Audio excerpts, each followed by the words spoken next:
અરવલ્લી જિલ્લામાં નશીલા પદાર્થો સામે ચાલી રહેલી કાર્યવાહી હેઠળ એસઓજી ટીમને મોટી સફળતા મળી છે। ઈસરી પોલીસ સ્ટેશન વિસ્તારમાં આવેલા કુણોલ ગામની સીમમાં એક ખેડૂત દ્વારા ઘઉંની આડમાં ગેરકાયદેસર રીતે ગાંજાનું વાવેતર કરાયેલું બહાર આવ્યું હતું।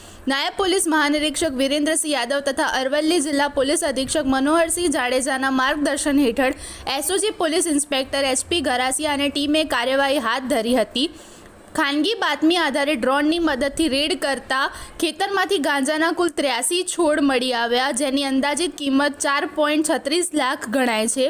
આ મામલે ખેતરના ભોગવટેદાર રાજુભાઈ કાંતિલાલ નાથબાવા ઉંમર વર્ષે 44ને ઝડપી લઈ એનડીપીએસ એક્ટ હેઠળ ગુનો નોંધાયો છે। પોલીસ દ્વારા આગળની કાર્યવાહી હાથ ધરવામાં આવી છે।